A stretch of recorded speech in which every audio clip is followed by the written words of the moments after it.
जय हिंद जय बिहार। देखिए अब बता रहे हैं कि क्रिया, वर्ब, क्रिया। तो क्रिया के पहले परिभाषा दे दे। जिस शब्द से किसी काम का करना या होना प्रकट हो उसे क्रिया कहते हैं। जिस शब्द से किसी काम का होना या करना प्रकट हो उसे क्रिया कहते हैं। जैसे खाना, पीना, उठना, बैठना इत्यादि, ये सब क्रिया है। फिर से ध्यान दीजिए, जिस शब्द से किसी काम का करना या होना प्रकट हो उसे हम क्रिया कहते हैं। जैसे खाना, पीना, उठना, बैठना इत्यादि। देखिए यहाँ एक महत्वपूर्ण बात यहाँ मैं आपको बता दूं कि खाना, पीना, उठना, बैठना ये सब क्या है, ये आपको बहुत जानना जरूरी है। तो अब हम बोलेंगे कि मूल धातु है। धातु, धातु मेटल नहीं। जो हम लोग धातु धातु साइंस से पढ़ते वो अलग चीज है, हर चीज का अलग अलग मायने होता है। तारना का हर तरह, तो हर एक ही शब्द का कई अर्थ में लिया जाता है, हम उसको कैसे समझेंगे। अब यहाँ पे धातु, जिस मूल शब्द से क्रिया बनती है, धातु किसे कहते हैं? जिस मूल शब्द से क्रिया बनती है उसे धातु कहते हैं। जिस मूल शब्द से क्रिया बनती है उसे धातु कहते हैं। खाना, लिखना, बैठना आदि क्रियाएं, जैसे खा, खा में ना जोड़ देते हैं तो खाना, लिख, लिखे में ना जोड़ते हैं, बैठ में ना जोड़ देते हैं, आदि मूल शब्द से बना है।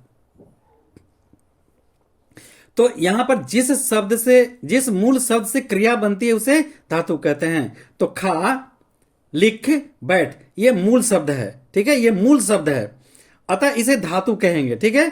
अब क्रिया को पुकारने या उसका नाम धरने के लिए धातु के बाद ना कृदंत लगाते हैं, ना कृदंत लगाते हैं, यानी हम इसको ऐसे बोलेंगे कि प्रत्यय लगाते हैं, ठीक है। इसमें हम प्रत्यय लगाते हैं तो पूरा क्रिया बन जाता है।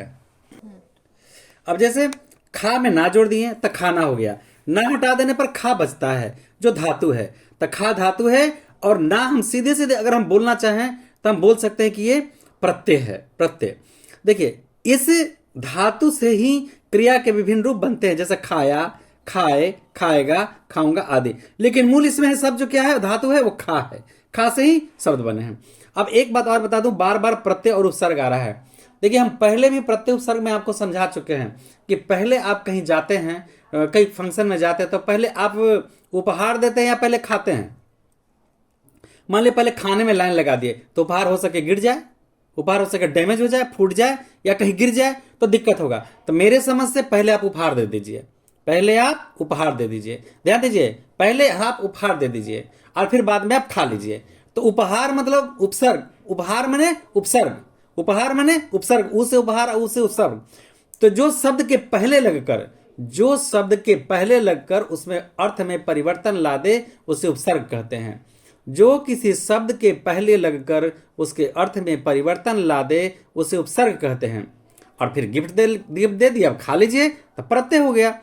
तो जो शब्द किसी शब्द के, जो शब्द किसी शब्द के बाद लगकर उसके अर्थ में परिवर्तन ला दे उसे हम प्रत्यय कहते हैं। समझ में आ गया? तो खा मेरा मूल धातु हो गया, या जोड़ दिया तो क्या हो गया, खाया। खा में या जोड़ दिया तो खा, ये तो क्या लगा दिए हम, यहां पे लगा दिए हैं प्रत्यय। ध्यान दीजिएगा इसको।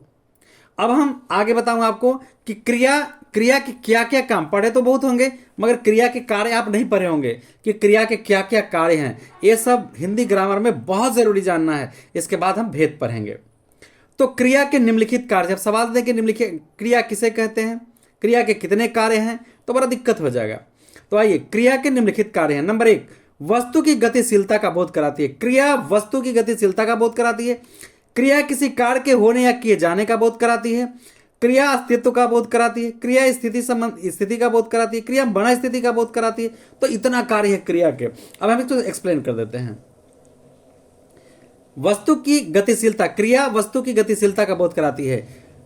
क्रिया किसी वस्तु या, देखिए, क्रिया किसी व्यक्ति या वस्तु की गतिशीलता का बोध कराती है। जैसे वह दौड़ता है तो कौन दौड़ रहा है, वह दौड़ रहा है, तो उसको गतिशीलता, गति है उसमें। वह कूदता है, उसमें गति है। वह लड़ता है, वह गति है। हवा चलती है, देखिए उसमें गति है। तो क्रिया जो चलने की हो रही है हवा का, तो वो चल रही है, मतलब वो गतिशील है। फिर कहता है किसी कार्य के होने या किए जाने का बोध कराता है। क्रिया किसी कार्य के होने या किए जाने का बोध कराता है। जैसे वह पत्र लिख रहा है, तो वह लिख रहा है, क्या लिख रहा है, पत्र, तो अभी पता चल रहा है कि कार्य हो रहा है। पुजारी पूजा करा रहा है, मतलब अभी ये कार्य हो रहा है। देखिए काल पढ़ते जरूर हैं लेकिन उसमें भी तरह तरह के यहाँ पे स्ट्रक्चर आते जाते हैं। अस्तित्व का बोध कराता है। क्रिया किसी के अस्तित्व का बोध कराती है। जैसे राम पेड़ पर बैठा, अस्तित्व क्या है? तो राम पेड़ पर बैठा है। कहां बैठा है राम? उसका अस्तित्व ऊंचाई पर बैठना है, तो राम ऊंचाई पर बैठा है, राम पेड़ पर बैठा है। बाघ जंगल में रहता है, तो उसका बाघ का अस्तित्व क्या है? तो अस्तित्व कि वो जंगल में रहता है। ठीक है। अब अगला स्थिति का बोध कराता है, अस्तित्व हो गया उसका कि वो जंगल में रहने वाला है। राम पेड़ पर बैठा, पेड़ पर बैठ सकता है। अब स्थिति का बोध कराती है। क्रिया किसी की स्थिति का बोध कराती है। जैसे वह बैठा है, वह सोया है, तो स्थिति है क्या करे भाई? तो बैठा हुआ है। क्या करे? तो सो रहा है। क्या करे? तो जा रहा है। तो ये स्थिति का बोध करा रहा है। मन स्थिति का बोध कराती है। क्रिया क्रिया से मन स्थिति का बोध होता है। जैसे वह रोता है, मतलब उसका आदत है मन स्थिति। कोई बात में हर कोई देखते कोई नकी आता है, कोई बात बोलेगा ना तो रोने लगेगा, नाकी रोने लगेगा जिसको बोलते हैं। तो क्या कहता है? वह रोता है, मतलब ये उसकी स्थिति है, मन स्थिति। राम हंस रहा है, तो राम का हंसना उसकी मन स्थिति है। ये तो कार्य हो गया। तो सवाल तो आपको कार्य नहीं उतना पूछता है, लेकिन क्या पूछता है? क्रिया किसे कहते हैं? क्रिया के भेद बताइए। तो क्रिया के कई प्रकार के भेद होते हैं। तो अभी हम आपको कर्म के अनुसार क्रिया का भेद बता रहे हैं। ठीक है। तो कर्म के अनुसार क्रिया के दो भेद होते हैं। कर्म के अनुसार क्रिया के दो भेद होते हैं।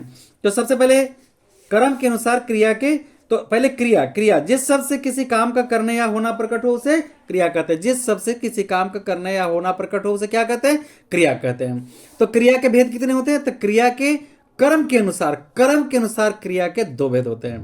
कर्म के अनुसार क्रिया के दो भेद होते हैं, सकर्मक क्रिया और अकर्मक क्रिया। ठीक है। जिस क्रिया के साथ कर्म रहता है उसके रहने की संभावना रहती है, उसे सकर्मक क्रिया कहते हैं। जिस क्रिया के साथ कर्म रहता है या रहने की संभावना है उसे सकर्मक क्रिया कहते हैं। देखिए फिर से, जिस क्रिया के साथ कर्म रहता है, जिस क्रिया के साथ कर्म रहता है या कर्म रहने की संभावना हो उसे सकर्मक क्रिया कहते हैं। सकर्मक क्रिया करने वाला कर्ता ही होता है, परंतु उसके कार्य का फल कर्म पर पड़ता है। परंतु कार्य का फल किस पर पड़ता है? कर्म पर। तो मुख्य रूप से आपको इतना याद करना है, जिस क्रिया के साथ कर्म रहता है या उसके कर्म की संभावना रहती है उसे सकर्मक क्रिया कहते हैं। जिस क्रिया के साथ कर्म रहता है या कर्म के रहने की संभावना होती है उसे हम सकर्मक क्रिया कहते हैं। जैसे राम पढ़ता है, राम पढ़ता है, तो राम क्या पढ़ता है? राम पढ़ता, ये क्रिया हुआ, लेकिन पढ़ क्या रहा है? पुस्तक। तब पुस्तक या कर्म हो गया। राम पुस्तक पढ़ता है।